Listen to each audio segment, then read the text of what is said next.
안녕하세요. 빌딩 시스템 강의를 시작하겠습니다. 우리가 이번에 4주차 강의를 녹화하고 있는데요. 이번 시간에 배워볼 거는 구조 시스템에 대해서 이야기를 하려고 합니다.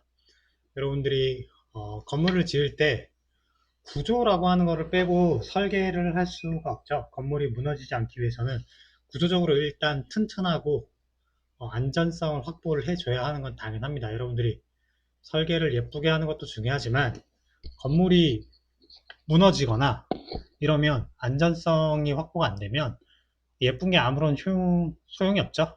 그래서 그 구조 시스템에는 어떤 게 있고, 그 일반적으로 우리가 가장 많이 사용하고 있는 철근 콘크리트 구조와 철골 구조는 어떻게 구성이 되는지 그 디테일 부분을 포함해서 설명을 진행하도록 하겠습니다.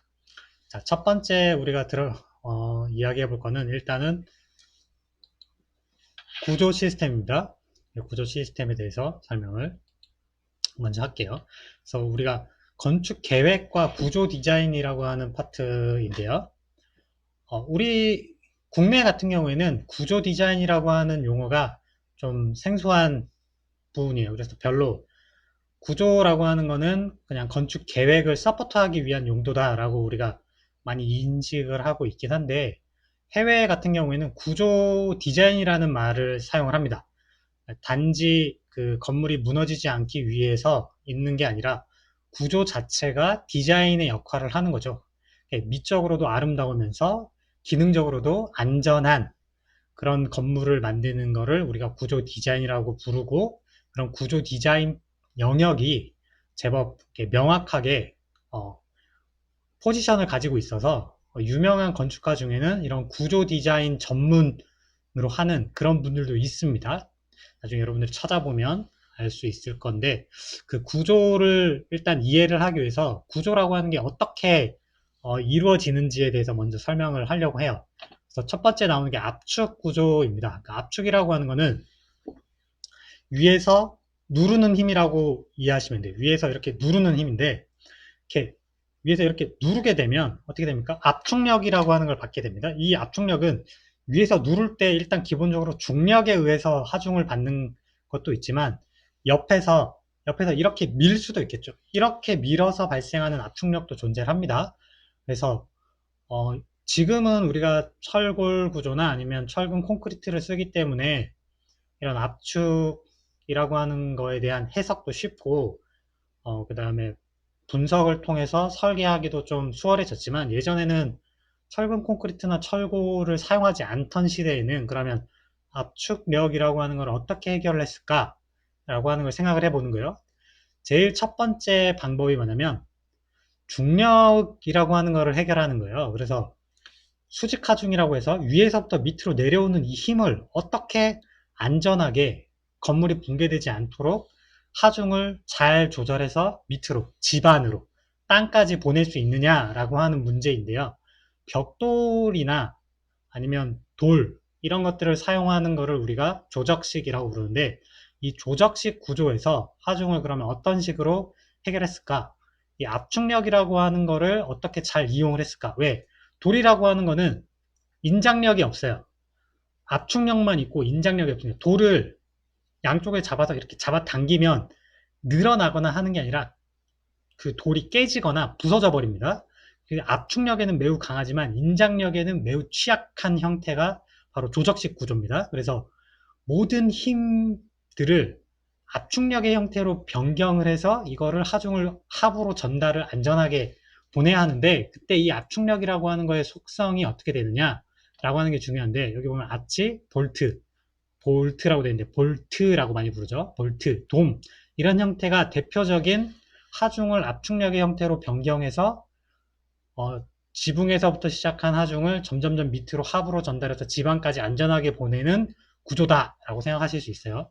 첫 번째 기둥이라고 하는 거를 우리가 당연히 알겠죠. 기둥은 위에서부터 하중이 이렇게 수직으로 내려갑니다. 근데 이때 여기 요 중간 부분, 요 기둥과 기둥의 중간 부분에서 작용하는 힘을 그러면 어떻게 전달했을까? 이렇게 내려오다가 힘이 이쪽으로 양쪽으로 분산이 돼야 되는데, 분산시키기 위한 구조가 바로 여기 보이는 아치 형태입니다. 이 아치를 아치를 연속으로 길게 배치하면 볼트가 되는 거고요. 이 아치 형태를 회전시켜서 반원 형태로 만들게 되면 돔이 되는 겁니다.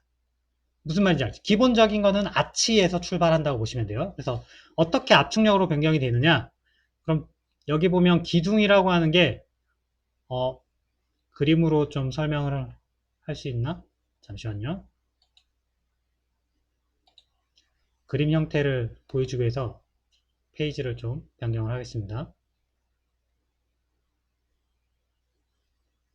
그래서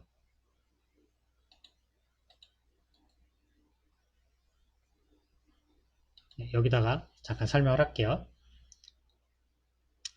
자, 벽돌을 이렇게 쌓는단 말이죠. 모양을 여기랑 여기랑 약간 다르게 해요. 여기가 만약에 조금 더 길다면 여기는 조금 더 짧게 이렇게 기둥이란다. 이렇게 벽돌을 이렇게 배치해서 최종적으로는 반원 형태가 될 수도 있고요. 반원 형태가 안 될 수도 있습니다. 이렇게 해서 여기에 이렇게 해서 기둥이 이렇게 있을 겁니다. 기둥도 당연히 벽돌이겠죠.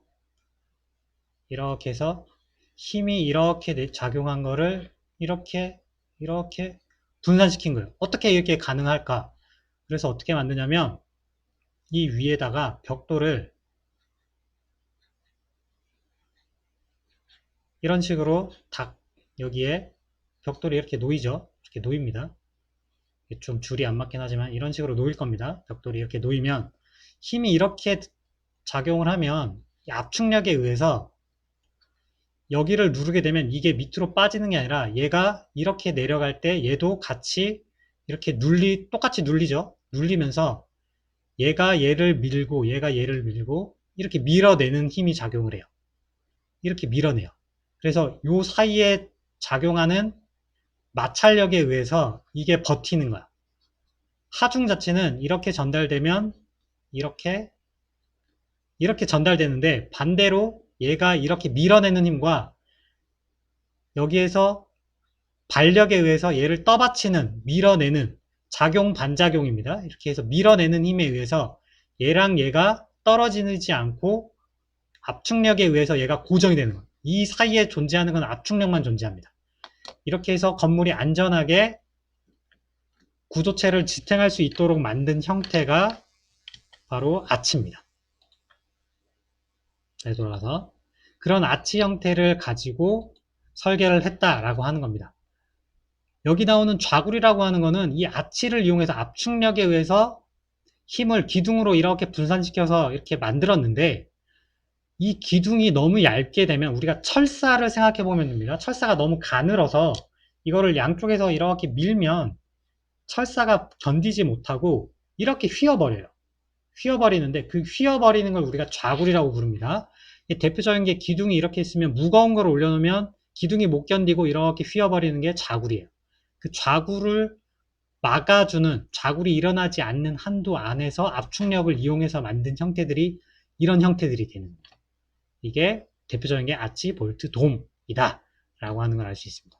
그럼 인장구조라고 하는 것은 일단 벽돌을 이용하는 조적식 구조에서는 사용이 불가능하다 라고 하는 걸 전제로 했을 때 그럼 인장을 이용한 방법은 뭐가 있을까? 대표적인 것 중에 하나가 목구조입니다. 목구조 같은 경우에는 인장력과 압축력이 섞여 있는 형태예요.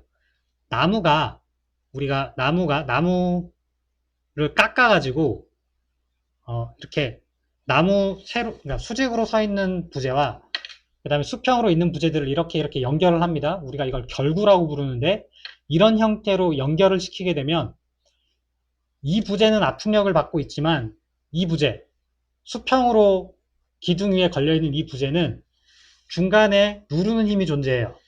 다시 이것도 그림으로 좀 설명을 할까요?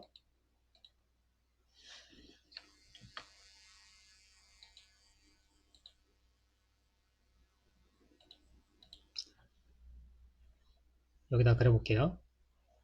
결구를 이용해서 기둥이 있으면 이 위에 볼을 여기에 이렇게 걸었는데 그때 여기에 작용하는 하중은 기둥으로 이렇게 전달되기 때문에 이 기둥은 압축을 받아요. 근데 이 부재, 이 부재는 여기 다음 기둥이 이렇게 서 있으면 하중이 여기 이렇게 골고루 이렇게 퍼져 있을 텐데 이때 요 부분은 이 부재가 어떻게 되냐면 이렇게 휘어요. 이렇게 휘게 됩니다. 이렇게 휘겠죠. 그때 이 부분이 이렇게 늘어난다는 말은 여기는 고정이 되어 있기 때문에 이 부재 입장에서 보면 양쪽에서 얘를 당기는 효과야. 양쪽에서 얘를 이렇게 당기는 효과가 작용합니다. 이게 바로 인장력이에요. 이게 인장이야. 그래서 대표적인 게 목 구조에 나타나는 이게 인장력을 받는 거고요. 여기만 이런 게 발생하는 게 아니라 철골 구조, 그 다음에 목 구조죠. 목조. 이런 형태들이 대표적으로 인장력을 받는 부재들이라고 생각하면 됩니다. 다시 돌아가서 인장력을 받는 애들이고요. 그래서 이런 것들을 해결할 때 여기 현수라고 하는 게 있습니다. 이 현수도 인장력을 이용한 거예요. 현수가 어떤 거냐면 지금 그림에 보이는 이런 게 대표적인 현수 구조라고 볼 수 있어요. 이게 얼핏 보면 아치 형태로 보이지만 이 부재는 아치가 맞습니다. 그러니까 압축력을 받는 애인데 여기 있는 얘네들은 우리가 생각할 때는 여기서 누르는 것처럼 보이죠? 여기서 이렇게 누르는 걸로 보이지만 엄밀한 의미에서 보면은 요 부재를 얘가 이렇게 밀어내고 있는 거야. 얘가 떠받치고 있는 거야. 그러니까 압축력과 인장력을 동시에 받는 애들인 거지. 이거를 거꾸로 뒤집으면 이렇게 돼서 이렇게 매달린 형태가 되는 거야. 요 부재에 얘가 매달려 있는 형태처럼 보이지만 뒤집으면 좀 알기 쉽죠? 요 부재가 요 도로가 있는 요 부분을 이 위에 이렇게 생긴 아치가 이렇게 매달려서 붙잡고 있는 형태가 되겠죠. 뒤집은 형태가 됩니다. 이렇게 되면 이게 우리가 대표적으로 알 수 있는 현수교 이런 것들이 있어요. 이런 게 대표적인 인장력을 이용한 구조체들이다 라고 생각할 수 있는 이렇게 매달려 있는 형태들인 거예요. 이렇게 이거는 사그라다 파밀리아인데요. 여기 보면 얇고 길게 가죠.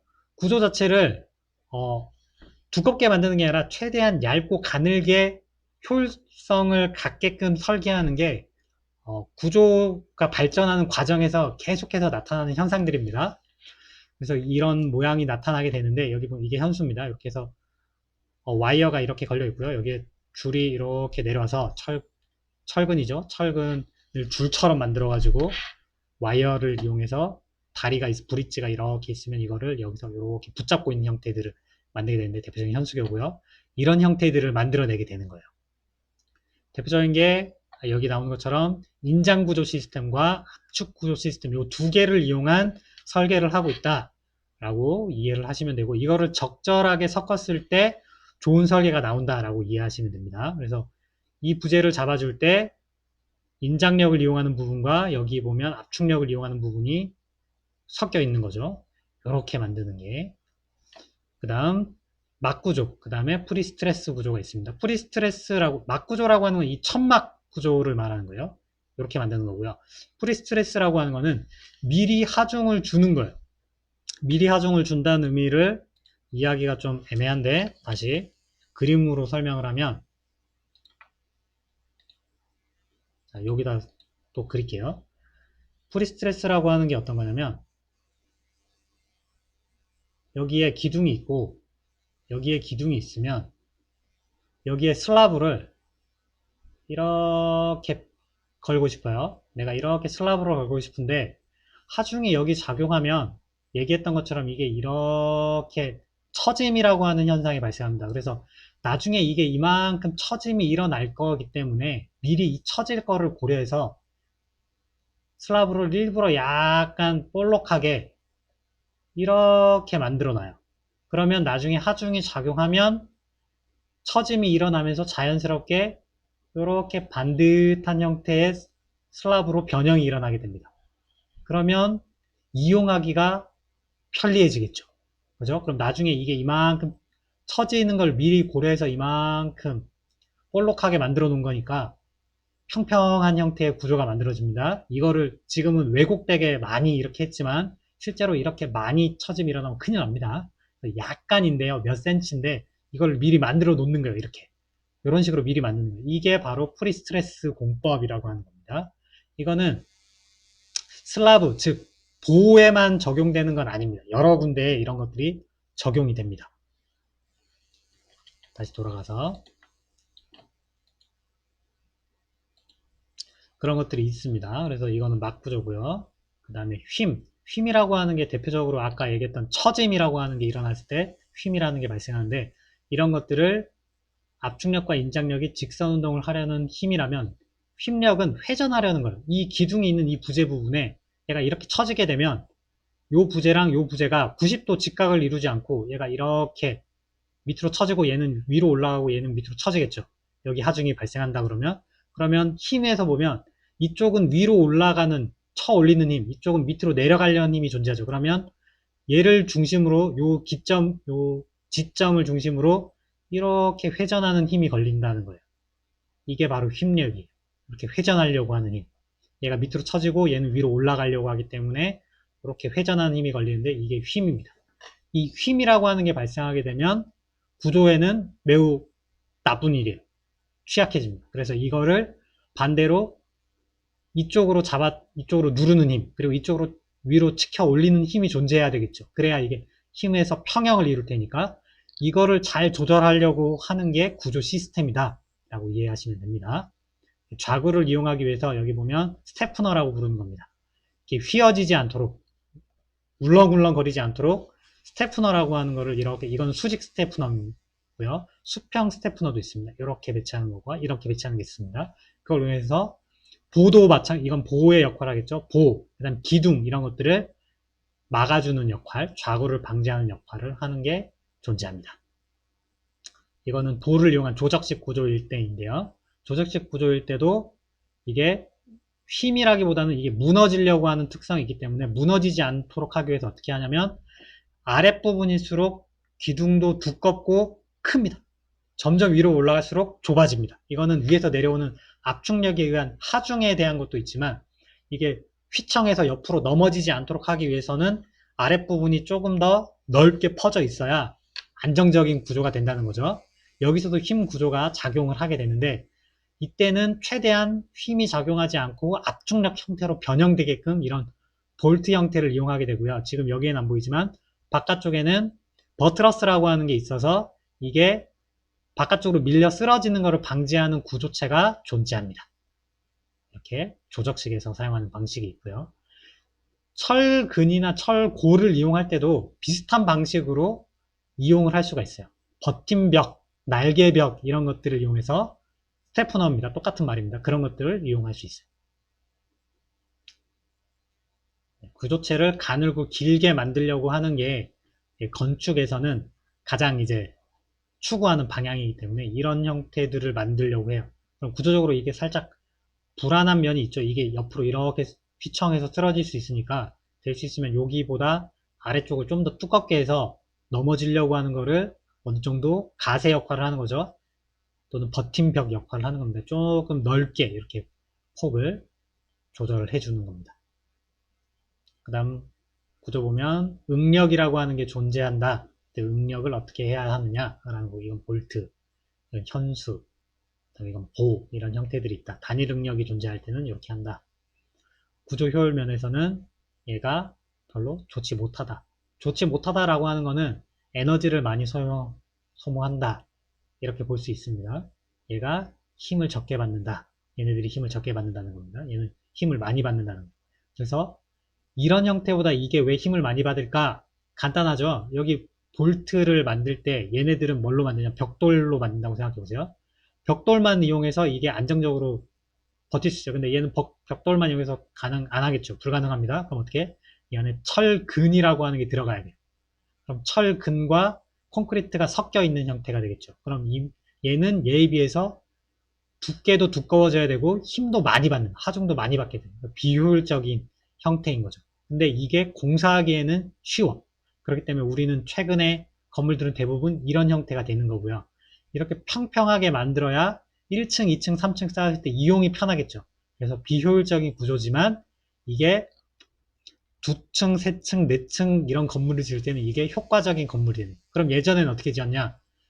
이 위에다가 이 위에다가 슬라브를 이 위에 쳐야 돼요. 이 볼트를 만들어 놓은 요 아치 위에다 이렇게 쳐야 되기 때문에 여기서부터 요만큼 높이가 더 높아져야 되겠죠. 그럼 공간 활용 면에서는 비효율적이에요. 얘 같은 경우에는 여기서부터 이만큼 밑으로 쳐졌기 때문에 내가 쓸 수 있는 공간이 요만큼 줄어들죠. 그러면 이거를 기둥을 더 높게 올려야 되잖아. 그럼 또 그만큼 비효율적이죠. 그럼 구조적으로는 이게 효율적이지만 공간적인 측면에서 우리가 이용하는 입장에서 봤을 때 이게 비효율적이기 때문에 이런 형태, 라멘 구조 형태를 우리가 선호하고 많이 사용하고 있다라고 이해하시면 됩니다. 그 다음 복합 형태는 휨과 압축이 같이 존재하는 것, 휨과 인장이 같이 조합된 형태들입니다. 그래서 이렇게 있으면 휨 같은 경우에는 요 부분에 요 기둥이 있는 부분이 힘이 여기서 누르기 때문에 얘는 밑으로 내려가려고 그러고 얘는 위로 올라가려고 그러겠죠. 얘가 누르니까 얘는 이렇게 삐져나가려고 합니다. 그래서 여기 압축력이 존재하고 그 다음에 휨이 발생하고 여긴 압축, 여긴 휨 복합된 형태고요. 여기도 보면 얘는 밑으로 처지는 거기 때문에 양쪽에 휨이 있고 얘가 처지는 거를 요 밑에서 이렇게 받치고 있기 때문에 얘는 압축력이 존재하고 복합적인 거다. 얘 같은 경우에는 이렇게 밑으로 처지기 때문에 인장력이 발생하고 양쪽 끝단에는 이제 휨이 발생한다. 얘도 밑으로 처지려고 하는 걸 받치고 있는 형태죠. 얘가 이렇게 당기고 있는 거예요. 얘가 밑으로 이렇게 처지려고 하는 걸 여기서 잡아당기고 있는 거예요. 얘는 인장력이 발생하고요. 요 가운데도 인장력이 있고 요 끝부분, 요 기둥과 만나는 슬라브가 만나는 요 부분, 캔틸레버로 치면 요 단부 여기에 휨이 발생한다 라는 겁니다. 얘도 이게 밑으로 이렇게 처지려고 하기 때문에 요 부분에 휨, 그 다음에 얘가 이렇게 처지는 거를 여기 버팀대가 하나 있어서 얘가 얘를 받치고 그 대신에 얘가 요 부분이 요 밑에 요 부분이 인장력을 받아서 당기는 힘이 존재하는 거죠. 그래서 얘는 인장, 여기에는 휨 이렇게 발생하는 복합 응력이 발생하는 구조가 된다 라고 하는 겁니다. 그 다음에 구조체와 비내력벽이라고 하는 건 힘을 받지 않는 형태입니다. 그래서 보면 이거는 내력벽 형태죠. 이게 벽이면서 구조체 역할에서 위에 지붕, 이 바닥면을 떠받치고 있는 거. 얘는 기둥이 있어서 떠받치는 건데 기둥과 기둥 사이에 벽을 만들게 되면 이 벽은 힘을 받지 않아요. 구조적으로는 기둥들이 힘을 받고 이 벽은 힘을 받지 않는 비내력벽 형태가 되는 겁니다. 이런 형태도 보면 기둥이 힘을 받고 가운데 이 부분은 힘을 받지 않는 형태. 그럼 이 부분들은 내가 자유롭게 벽의 모양을 변경하고 만들어낼 수가 있겠죠. 없앨 수도 있고 만들 수도 있고 좀 더 자유로운 평면을 구성할 수 있겠죠. 그래서 이런 형태가 된다. 이거는 안쪽에 만들었다면 이거는 바깥쪽에 만든 형태. 그죠? 이런 식으로 만들어낼 수 있다. 라고 하는 게 비내력벽의 특징들. 경납고에 관련된 내용들이라는데 이거는 볼트를 상상하시면 됩니다. 아치를 연속으로 길게 배치한 형태. 이거는 아치이면서 아치 형태가 약간 도매 형태와 겹치죠. 전체로 봤을 때는 이렇게 돔으로 만들어진 거를 이렇게 잘라내버린 형태들이에요. 좀 특이한 형태가 되겠죠. 이렇게 잘라내버린 겁니다. 이런 사례들이 있다라는 거고요. 패턴들을 이용해서 구조와 그 다음에 건축적인 형태들을 연결해서 이런 다양한 형태의 디자인을 만들어낼 수 있는 거예요. 이런 식으로 만들어내는 거 우리가 구조 디자인이라고 부르는 건데 구조 디자인을 하려면 구조의 기본적인 원리를 여러분들이 좀 이해를 해야 건축적으로 이게 가능한 건물인지 지어질 수 있는지 없는지 판단이 가능하겠죠. 그럼 이런 사례들을 여러분들이 찾아보면 이 구조 시스템이 과연 적용 가능하냐 안 하냐 어떤 시스템에 의해서 이 건물이 안정성을 확보했느냐 이런 것들을 여러분들이 파악할 수 있을 겁니다. 캐노피에 관련 캐노피는 대체로 캔틸레버 형태를 띈다고 보시면 될 것 같습니다. 장식 요소의 구조체 이거는 뭐 예를 들면 가벽 같은 것들을 이야기하는 거겠죠. 구조적으로는 전혀 효과가 없는데 디자인상 만들어낸 부분들이라고 보면 됩니다. 수직적인 형태들 공간 사업도 있고요.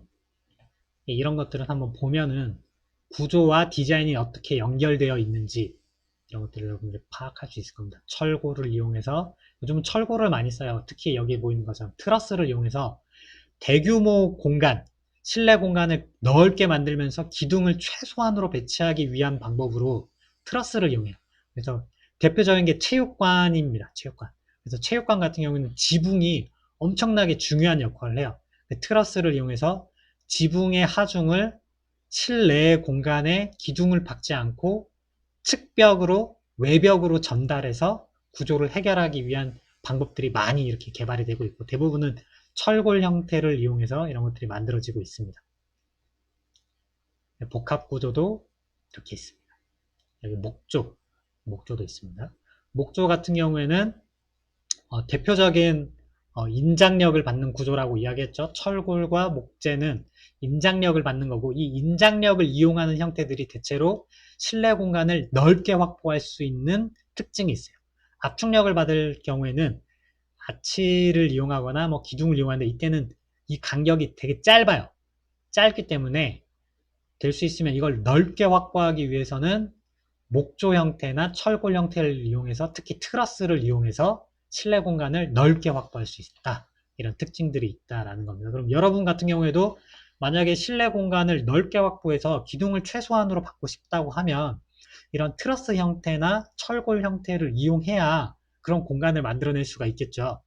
그거를 염두에 두고 설계를 해야 되겠죠. 그러면 그렇기 때문에 이런 특징들을 여러분들 좀 파악을 하셔야 됩니다. 구조 패턴들에 관련된 거고요. 이런 단면 패턴들은 왜 이런 모양이 만들어지는 거냐면, 이런 형태는 하중을 받았을 때 힘 또는 인장력, 압축력이 어떻게 작용하느냐를 가지고 이런 단면 형태를 만들어내는 거예요. 여러분들이 구조역학의 2차 모멘트를 배우게 되면 이런 형태들이 왜 이런 모양이 유리한지에 대해서 여러분들이 공부를 하면 알 수 있는데, 지금 이 모양만 보면은 왜 이렇게 안 만들고 쓸데없이 이렇게 만들었을까 하지만, 이거는 구조적인 안정성을 확보하기 위해서 이렇게 만들어낸 겁니다. 그걸 여러분들이 좀 이해를 하시면 돼요.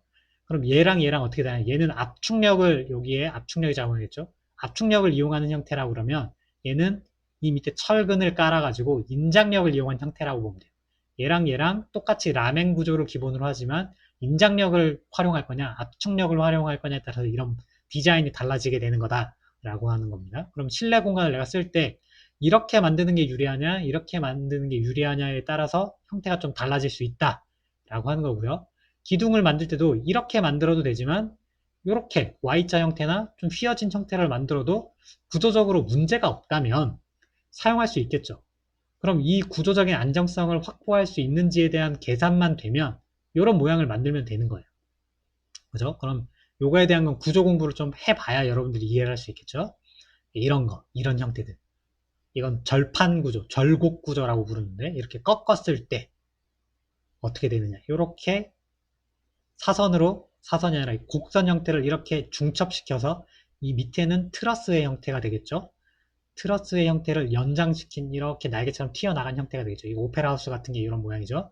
이런 형태를 만들었을 때 구조적으로 안전할 수 있냐, 이런 것들은 구조 디자인에서 다루는 문제들입니다. 구조 디자인에서. 자, 이렇게 해서 기본적인 구조 시스템에 대해서 설명을 했고요. 그럼 구체적으로 우리가 가장 흔하게 많이 사용하고 있는 철근 콘크리트에 대해서 설명을 좀 추가로 하겠습니다.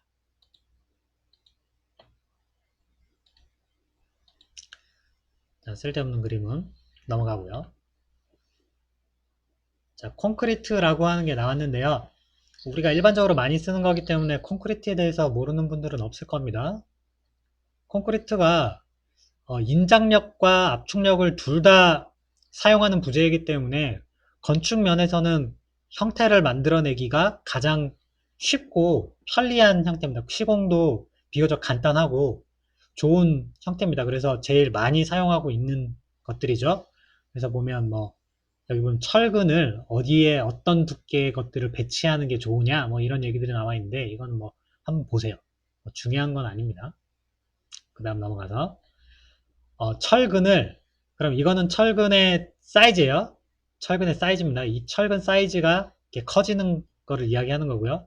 구부림, 여기서 이렇게 구부린다는 얘기입니다. 이렇게 꺾었는데 이렇게 꺾을 때 철근을 이렇게 만들 순 없죠. 철근이 이렇게 길쭉하게 있으면 이걸 밴딩이라고 불러서 이렇게 휘어지게 만드는 거예요. 그럼 여기 휘어질 때 지름이 나오겠죠. 요 지름을 얘기하는 게 이겁니다. 그래서 얼마나 이렇게 꺾어야 되느냐라는 얘기고요. 여기 갈고리라고 하는 거는 철근과 철근이 위에서 봤을 때 철근과 철근이 있으면 이 철근과 이 철근이 연결되게 하기 위해서 갈고리 형태로 고조 철근을 이렇게 엮어요. 나중에 시공 현장 가보면 알 수 있는데 이렇게 고정을 시킵니다. 얘랑 얘랑 멀어지지 않도록 이렇게 확대해 보면 이런 식으로 갈고리 형태로 이렇게 만들어냅니다. 만들어냈을 때 어느 정도로 만들어야 되느냐라고 하는 것들에 대한 치수가 이렇게 나와 있는데 이 치수 자체가 엄청 중요한 건 아니고 이렇게 만들어야 안전하다라고 하는 걸 여러분들이 좀 파악을 할 필요가 있다라는 겁니다. 그래서 여기도 보면 이렇게 꺾였을 때, 그죠? 그 다음에 얘는 이렇게 꺾였을 때요. 철근이 여기 이렇게 있습니다. 그죠? 이게 보면 이게 기둥이 되고 이게 기둥이고요. 이게 바닥이 됩니다. 예를 들면 이게 1층이고 이게 2층이면 1층과 2층이 2층 바닥이 되겠죠. 바닥이 있으면 철근을 여기서 기둥에도 철근이 있겠지만 여기서부터 이렇게 철근이 삐져나가면 이 철근이 하는 역할, 인장력을 받겠죠. 얘가 이쪽이 머니까 이쪽에 이렇게 휨 모멘트가 걸립니다. 그때 이 철근이 인장력을 이용해서 이렇게 넘어가려고 하는 것을 잡아당기는 힘이 여기에 작용하는 겁니다. 그때 이 철근이 이렇게 쭉 빨려 나가면 안 되니까 어떻게 이쪽 있는 철근에 얘를 이렇게 묶어줘야겠죠. 그죠? 그랬을 때 필요한 거. 정착길이라고 하는 거는 지금처럼 이렇게 꺾어서 할 수 있지만 만약에 못 꺾으면 최소한의 어느 정도는 이게 안에 집어 넣어라. 이렇게 만들어줄 수도 있다라는 겁니다. 하중이 많지 않으면. 또 다른 경우에는 이 뒤쪽으로도 슬라브가 이렇게 연장이 돼 있다. 연장이 돼 있으면 이 철근을 이 뒤쪽 슬라브까지 이렇게 빼라. 라는 거죠. 그러면 이 정착길이라고 하는 게 더 길어지겠죠? 이러면 유리하니까. 그럼 얘는 왜 여기까지 이렇게 안 붙입니까? 라고 할 수 있는데, 그럼 어떻게 됩니까? 이 콘크리트 피복 밖으로 철근이 삐져나가 버리면 이 부분에 부식이 생겨요. 철근이 녹습니다. 그래서 최소한의 피복 두께라고 하는 게 존재해요. 최소한의 피복 두께, 요 두께가 존재합니다. 그래서 요 두께 보통은 우리가 경우에 따라 다르지만 한 4cm 정도를 잡는데 40mm 요 안에서 여기서 해결해야 돼요. 그래서 요만큼까지 못 가고 여기까지만 가는 겁니다. 그래서 그렇게 못할 경우에 이 길이가 부족하면 이렇게 꺾는 거고 여기에서 더 나갈 수 있으면 얘를 뒤로 더 밀어내는 겁니다. 이렇게 만들어낸다 라고 하는 거를 알면 될 것 같아요. 뒤에 있는 내용들은 다 철근에 대한 내용들이에요. 철근을 나중에 디테일 도면을 보면 철근이 어떻게 배근되어 있는지가 나오는데 그거에 대한 설명들이에요. 자, 여기 위에 있는 이거는 뭐 여러분들 봐도 이해 안 되니까 넘어가고요. 요거만 설명을 하면 이게 기둥이죠. 이게 기둥입니다. 기둥. 그리고 여기 기둥이 있으면 여기에 보입니다. 이게 보. 중간에 여기 보가 이렇게 걸려 있습니다. 보가 있으면 여기에는 보가 있으니까 하중이 어떻게 됩니까? 여기서부터 여기까지 이렇게 있는 슬라브가 쳐질 때 어떻게 쳐져? 이렇게 쳐지게 되는 거야. 그러면 얘는 밑으로 이렇게 쳐지니까 여기에 인장력이 발생해. 인장. 콘크리트는 인장력에 취약해요. 그래서 어떻게? 철근을 여기다 깔아. 그러면 여기에 늘어나는 부분을 이 철근이 받아주는 거야. 여기는 어떻게? 이렇게 힘이 작용하니까 힘을 얘가 철근을 깔아가지고 이 힘을 받아주는 거야. 그래서 얘랑 연결하면서 이렇게 구부러뜨리는 거야. 이렇게 구부러뜨리는 겁니다. 구부러뜨리는 거야. 얘도 얘를 기점으로 해서 힘이 이렇게 꺾이죠. 이렇게 꺾입니다. 그래서 이 부분이 이쪽 기준으로 보면 이렇게 작용하는 힘, 그리고 얘를 기준으로 이렇게 작용하는 힘이 존재해서 이렇게 평형이 일어나는 건데 그때 여기가 이렇게 볼록해지겠죠. 그걸 막아주기 위해서 여기 철근이 배근되는 거예요. 이런 형태로 인장력이 발생하거나 힘이 발생하는 부분에는 철근이 이렇게 배근이 된다라는 겁니다. 왜? 아까 얘기했지 콘크리트는 인장력을 못 받아. 인장력이 취약해. 그래서 철근을 여기에 이렇게 배근을 하는 거고 이 철근을 이렇게 배근을 할 때 여기 요만큼 어느 정도 최소한의 폭이라고 하는 게 존재하는 거고요. 통상적으로는 기둥이 있으면 휨 모멘트가 어떻게 발생하냐면 여기를 기준으로 이렇게 처짐이 일어나기 때문에 이렇게 하면 여기 이렇게 쳐집니다. 휨 모멘트가 이렇게 걸립니다. 이렇게 걸려. 그럼 여기가 어떻게 되냐면 여기 반을 기준으로 하면 이게 4분의 1 부분, 여기가 4분의 1 부분이 돼. 여기는 힘의 평형이 일어나는 부분, 4분의 1은 4분의 1 L이라고 하면 L이 어디냐면 여기서부터 여기까지 L이야. L이야. 4분의 1에서 일어나는 거야. 그럼 요 4분의 1까지는 윗부분의 철근을 배근해 주는 거고 나머지 부분에는 아랫부분에 철근을 배근해 주는데 얘랑 떨어져 있으면 인장력을 받다가 얘가 콘크리트가 빠져버릴 수 있습니다.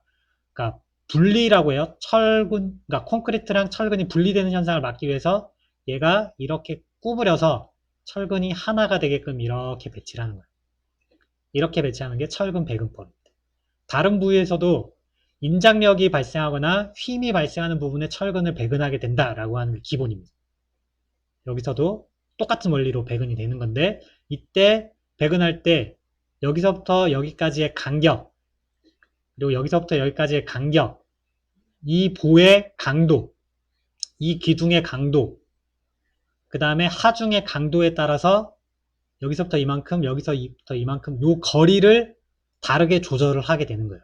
일반적으로 4분의 1이라고 하는데 이 강도가 어떻게 다르냐에 따라서 이 거리가 달라지는 거고 이 철근의 종류와 두께와 강도가 달라지게 배근이 되는 겁니다. 그래서 슬래브가 있으면 철근이 이렇게 꺾여서 이렇게 배근을 한다. 밑에 부분은 이렇게 가고 위에 부분은 이렇게 가는 거예요. 밑에 부분은 그러면 왜 이렇게 얘처럼 안 꺾었어? 왜? 인장력이 여기는 많이 안 받아.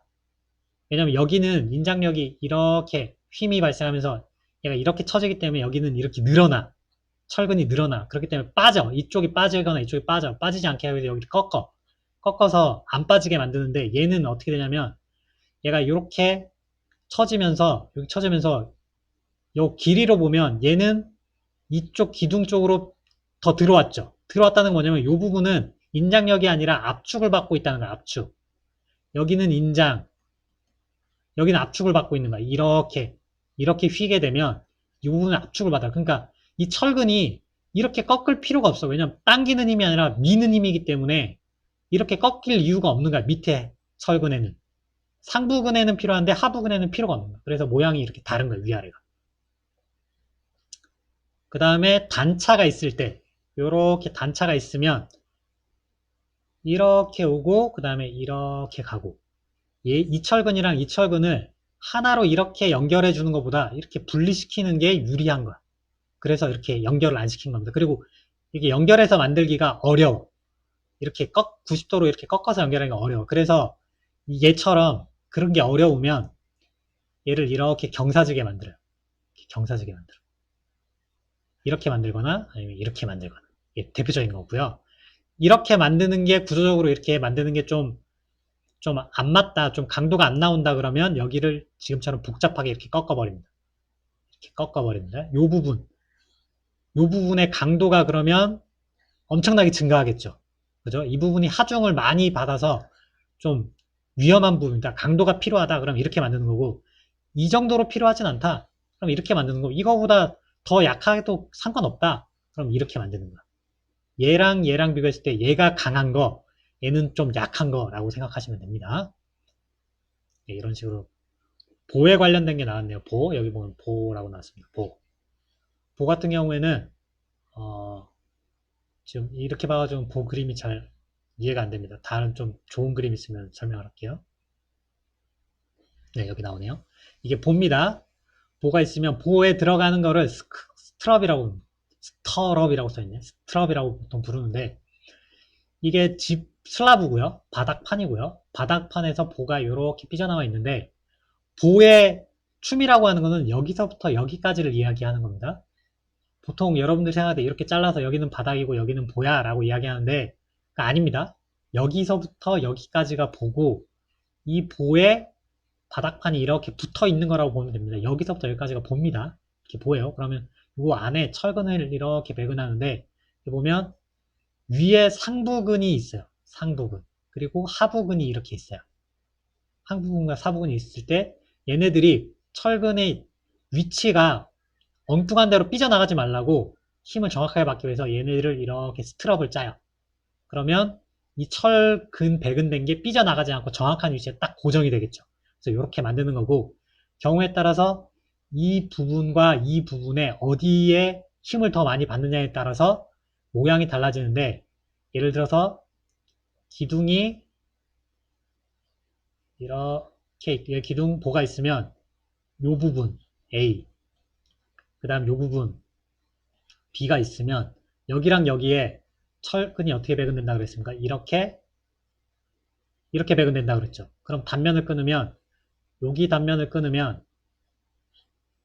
상부에 철근이 이렇게 배근이 돼 있고요. 얘는 끊으면 밑에 이렇게 배근이 돼 있는 거야. 근데 이렇게 배근된 거 이렇게 배근되면 중간에 여기 보면 위아래 다 있지. 어떻게 된 거냐면 밑에도 있어. 밑에도 있는데 이 위에가 하중을 더 많이 받잖아. 그러니까 여기에 더 많이 이렇게 배치한 거야. 3개 박을 수도 있고 5개 박을 수도 있어요. 이렇게 배치하는 거야. 그리고 얘를 스트럽으로 이렇게 짜서 이렇게 연결하는 거야. 얘 같은 경우에는 밑에 더 많이 배치하고 위에는 조금만 배치하고 이렇게 짜는 거야.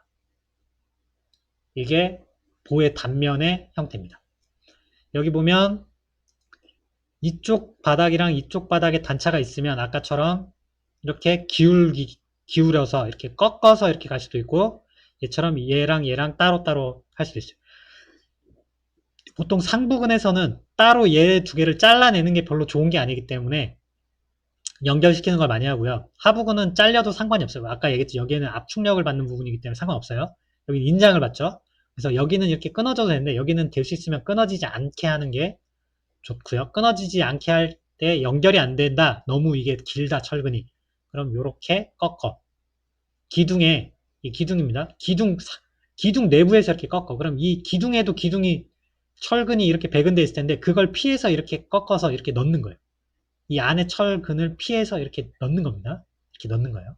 이런 모양으로 만든다는 겁니다.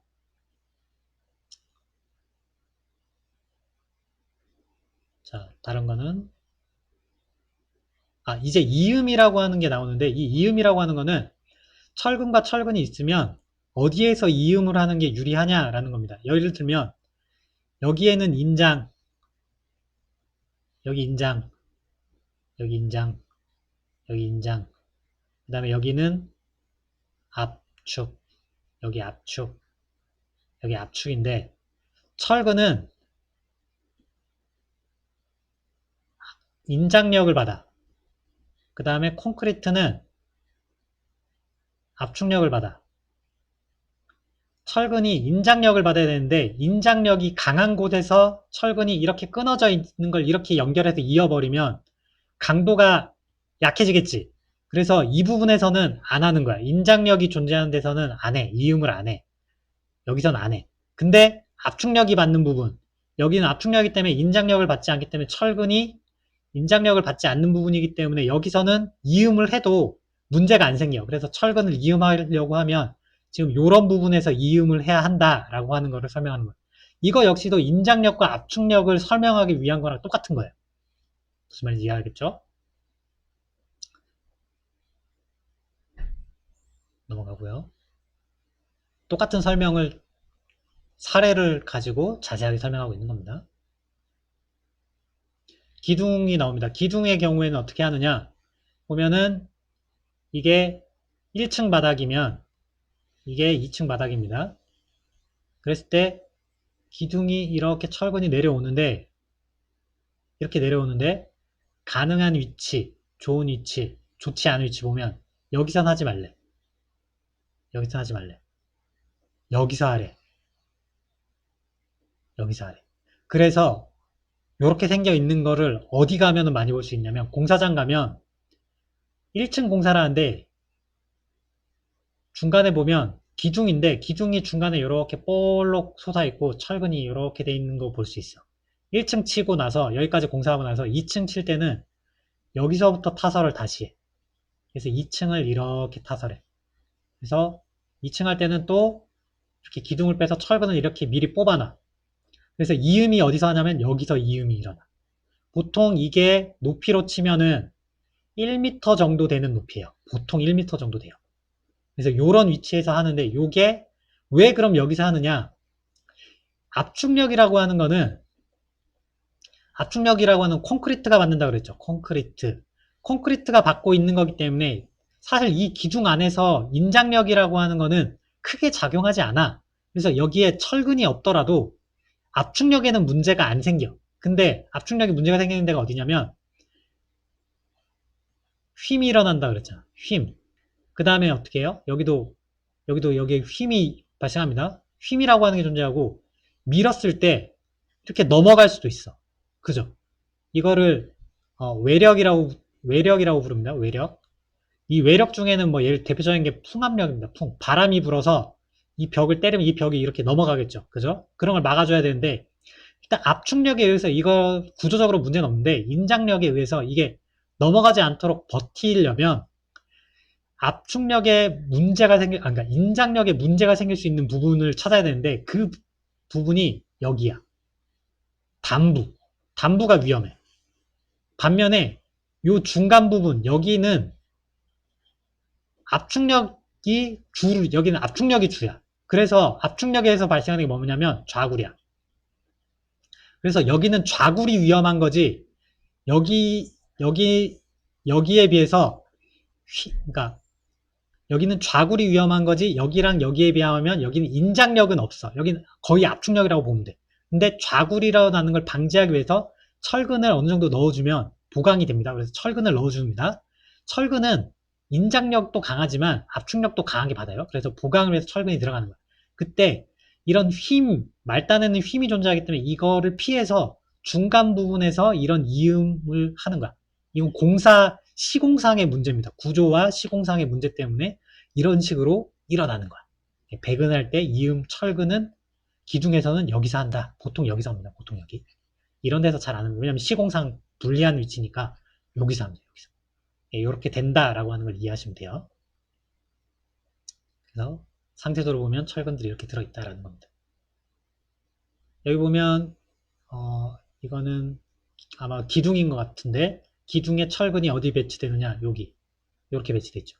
하나만 들어가는 게 아니라 아주 여러 개가 이렇게 들어가 있죠. 이렇게 있고 여기를 이렇게 트러블 짜서 이 철근이 들어가는 기둥열을 삐져나가지 않게 막아주는 거예요. 이렇게 적게 들어가는 경우도 있어요. 근데 최근에 지어지는 높은 건물을 지으면 이거를 많이 배치합니다. 많이 배치하면 그만큼 힘을 많이 받아. 그래서 많이 배치하는 높은 건물을 지을 때, 이거는 저층 건물일 때는 적게 배치해도 괜찮고, 이렇게 하기도 하고 이렇게 하기도 하고. 이거는 구조 평가해 보면 철근이 몇 개 필요한지가 나옵니다. 네, 뭐 이거는 중요한 게 아니니까 보면 알 거예요. 넘어가고요. 넘어가겠습니다. 철근 배근에 대한 이야기들이 쭉 나오는 거라서 여러분들이 보시면 됩니다. 이거는 계단입니다. 계단일 때 계단을 우리가 그려보면 1층에서 2층으로 연결돼야 되는데 이렇게 해서 여기에 콘크리트로 만들었을 때 이렇게 단이 이렇게 배치가 돼요. 이렇게 배치가 되는데 그때 철근을 어디다 배치하는 게 유리하냐의 문제입니다. 생각해보면 여기서는 사람이 이렇게 하중을 눌러. 그죠? 그럼 여기서 작용하는 힘은 어떻게 됩니까? 이렇게 쳐지는 거예요. 그죠?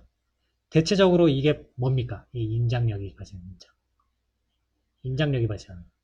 밑으로 처지려고 하는 힘. 그래서 밑으로 처지려고 하는 거를 보강해 주는 게 유리하죠. 그래서 여기에 이렇게 철근을 배치하는 거는 효과가 없어. 이 밑에 배치하는 게 유리해. 근데 여기는 왜 배치했냐? 이렇게 생각하면 돼. 이렇게 배치하면 여기랑 여기를 이렇게 연결해 주는 거야.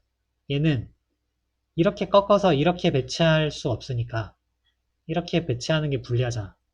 철근을 이렇게 얘를 기준으로 하면 요 부분이 밑부분이 되니까 이렇게 배치하기가 불리하니까 요 지점과 요 지점을 연결하기 위해서 이렇게 철근을 이렇게 대각선으로 이렇게 배치해 주는 거야. 이렇게 수평으로. 공사하기가 쉽죠. 이렇게 해야. 철근 배근이 이렇게 되는 겁니다. 계단 같은 경우에는. 밑에 부분에서도 이렇게 가는데 밑에 부분 얘랑 얘가 이 부분을 강하게 지지해줘야 된다라는 겁니다. 여기는 여기를 강하게 해줘야 돼요. 여기는 여기를 강하게 해줘요. 얘가 이렇게 처지잖아. 이렇게 처지려고 그러잖아. 여기는 뭐야? 압축. 여긴 뭐야? 여기는 인장. 여기가 상대적으로 강해야 되겠죠. 똑같은 얘기. 그럼 여기 같은 경우에는 이게 이렇게 처지면 이 부분에 압축, 이 부분에 인장이 발생합니다. 그죠? 그럼 여기에 강하게, 여기는 여기 인장, 그 다음에 얘가 이렇게 처지니까, 그죠? 이렇게 처지니까 여기서부터 여기까지 전체적으로 인장이라고 보면 돼. 전체적으로 인장. 여기는 이렇게 해서 전체적으로 압축, 압축. 그죠? 얘는 이렇게 처지니까 여기에는 인장. 요 끝부분에는 모이니까 압축. 여기는 양쪽으로 이렇게 하니까 인장. 여기는 압축. 똑같은 부재 하나가 이렇게 있더라도 이쪽과 이쪽에 발생하는 힘이 똑같지 않다라는 거예요. 예를 들어 캔틸레버를 비교해 볼까요? 캔틸레버로 이해하면 이게 좀 더 쉬워. 캔틸레버 이렇게 있으면 벽에서부터 이렇게 삐져나가 있으면 기둥에서 삐져나가면 여기는 하중에서 이렇게 쳐져. 이렇게 쳐져. 그럼 여기에는 압축. 여기에는 힘이 없어. 여기에는 여기도 사실 없어. 여기는 이렇게 전체적으로 인장해. 그럼 어떻게? 철근을 여기에 강하게 배치해줘요. 근데 이렇게 처지는 걸 막으려면 여기에 이렇게 하나 배치해주면 유리하겠죠. 이렇게 배치해주면 좋죠. 얘가 압축력을 받는 부재를 여기다 달아주는 거야. 그러면 그래서 캔틸레버가 보통 어떻게 생기냐면 이렇게 생긴 애를 여기를 두껍게 보강을 해줍니다. 그래서 여기서부터 오면서 점점 이렇게 만들어주는 거예요. 그러면 철근이 여기에 이렇게 강하게 이렇게 들어가면 돼. 그럼 여기는 압축력을 받으니까 콘크리트만 있어도 버티는 거야. 여기에는 인장력을 받으니까 강하게 딱 꺾어줍니다. 철근. 이런 식으로 만들어주는데 얘가 이런 모양에 가까운 거지. 근데 얘는 복합이니까 여기 부분에 인장이 또 존재하니까 여기도 철근이 있어야 되는 거야. 그럼 이 철근이 빠져나가지 않으면 어딘가에 정착이 돼야 되잖아. 정착이 필요하니까 얘를 이렇게 쭉 당겨가지고 여기까지 가져가는 거야. 얘도 정착이 필요하니까 여기서 끊지 말고 여기서 쭉 이렇게 해서 연결시켜주는 거야. 그죠? 그래서 요렇게 다 연결을 시켜주는 겁니다. 이렇게 해야 구조적으로 안전해지니까 이렇게 만드는 거예요. 다른 것들은 한번 읽어보면 됩니다. 용접에 관련된 나와 있는 도장, 현강. 현강 같은 경우에는 이거는 L자, 이거는 이거 보니까 이건 H현강이네. H현강. H현강이랑 I자 현강이랑 좀 헷갈려. I자 현강은 어떻게 생겼냐면 보면 이런 식으로 생겼어요. H자 현강은 대체적으로 이렇게 생겼어요. 거의 비슷해. 거의 비슷한데 약간 달라. 이 끝부분 모양이 조금 다른 정도야. 요거 가지고 보는 거 아니야. I자 현강인데도 불구하고 이게 긴 것도 있어. 이게 짧고 이게 긴 것도 있어. H현강이라고 해서 무조건 이게 길고 이게 짧은 거 아니야. 어떤 H현강은 이만큼 긴 것도 있어. 마치 I자처럼 생겼지만 자세히 보면 얘가 이렇게 생긴 애들이 있어. 이렇게 생겼어. 우리가 요거를 플랜지, 요거 플랜지라고 부릅니다. 그 다음에 얘는 외부라고 부르는데 플랜지와 외부의 길이들이 이건 구조에 의해서 결정되는 거기 때문에 하중 계산해봐야 하는 거기 때문에 반드시 모양이 이렇게 생긴 거 아니에요. 이렇게 길쭉한 애도 있어요. 그럼 I자랑 헷갈리는데 그때는 요 끝부분 플랜지 모양을 보면 I자인지 아닌지 알 수 있어요. 얘는 디귿자 이런 거고요. 미음자도 있어요. 미음자도 있습니다. 이런 현강의 모양들은 구조에 따라서 다양하게 존재합니다. 최근에 고층 건물들을 많이 짓죠. 그래서 메가 스트럭처라고 하는 것들이 많이 만들어지는데 그때 사용하는 것 중에 이런 형태들이 많아. 미음자 형태의 현강을 철골을 이렇게 하고 철근을 이 안에 이렇게 배치해요. 그리고 나서 스트럽을 당연히 짜죠. 하고 나서 이 부분에다가 콘크리트를 부어버려. 얘 자체가 거푸집이 되는 거야. 거푸집. 그러면 요게 지금 보이는 요 사이즈가 여기서부터 여기까지가 최소 1m 이상. 1m 이상. 큰 경우에는 뭐 이게 2, 3m짜리도 있습니다. 이런 식으로 크게 만들어가지고 메가 스트럭처를 만드는 경우들이 많아요. 그러려면 거푸집을 이용하려고 하면 좀 힘들죠. 그래서 아예 미음자 모양을 만드는 경우들이 많이 있습니다. 이거는 우리가 일반적으로 아는 철골 콘크리트 구조도 있어요. 철골, 철근 콘크리트가 있어요. 그때 이렇게 형광을 배치하고 거푸집을 대서 이 바깥쪽을 콘크리트로 채웁니다. 이렇게. 콘크리트만 채우는 게 아니라 여기에 필요하면 철근도 이렇게 배근을 합니다. 필요하면 이 철골 구조만으로 힘들면 철골을 이렇게 배치하기도 합니다. 이렇게 해서 만들고요. 나중에 이렇게 당겨가지고 철골이 붙는 경우도 있고요. 철골이 필요 없을 경우에는 철근을 이렇게 빼가지고 만드는 경우도 있어요. 대체적으로는 이 방법보다는 이 방법을 쓰지. 그래서 우리가 일반적으로 아는 철골, 철근 콘크리트라고 부르는 거는 철골 구조를 다 만들어 놓고 철골 구조를 이렇게 보랑 기둥이랑 전부 다 철골로 이렇게 짜 놓고 얘를 거푸집을 대서 콘크리트로 둘러싼 형태, 콘크리트로 이렇게 둘러싼 형태를 우리가 보통 철골, 철근이라고 부릅니다. 일반적으로는. 피치라고 하는 거는 이제 철골 구조에서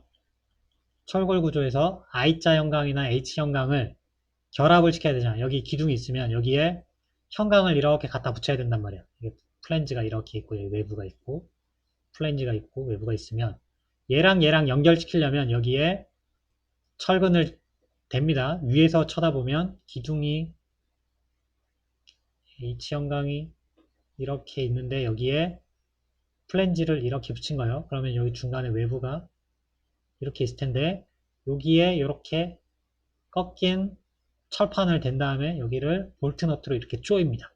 이때 볼트 너트를 조일 때 이 간격, 구멍을 뚫어야 되잖아요. 이 간격을 우리가 피치라고 부릅니다. 피치.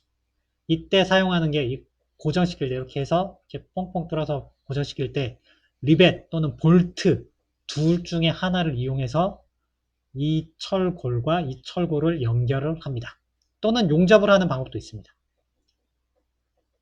이렇게 되요 볼트죠. 볼트.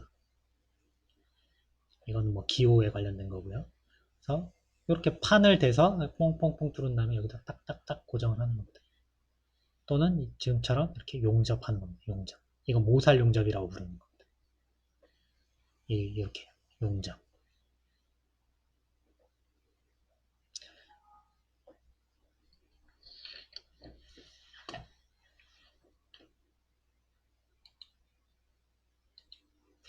자, 이렇게 해서 기본적인 구조 시스템과 우리가 대표적으로 많이 사용하고 있는 철골 구조, 그리고 그 다음에 철근 콘크리트 구조에서 배근이 어떻게 되고 있고 인장력과 압축력을 어디서 받고 있고 이런 것들이 어떻게 조합이 이루어지고 있는지에 대한 개략적인 설명들을, 사실 개략적이라고 하기에는 좀 복잡하게 좀 디테일하게 설명을 하긴 했습니다. 이런 내용들을 배웠고요. 여러분들이 이런 걸 이용해서 앞으로 이제 사례 조사를 할 때 그 건축물이 어떤 구조 시스템을 적용하고 있느냐, 철골이냐 철근이냐 또는 철근과 철골이 조합된 형태냐, 아니면 아까 선생님이 잠깐 설명했던 것처럼 메가 스트럭처 형태를 띠고 있느냐, 이런 것들을 조사해 보면 저런 방식이 어떻게 조합이 되고 있는지, 어디에 인장력이 발생하고 어디에 압축력이 발생하기 때문에 저 형태를 어떻게 구현을 하고 있냐, 디자인적으로 어떻게 저걸 해결했느냐 라고 하는 것들을 아마 사례를 통해서 찾아볼 수 있을 것 같습니다. 자, 오늘 수업은 여기까지 하겠습니다. 고생했습니다.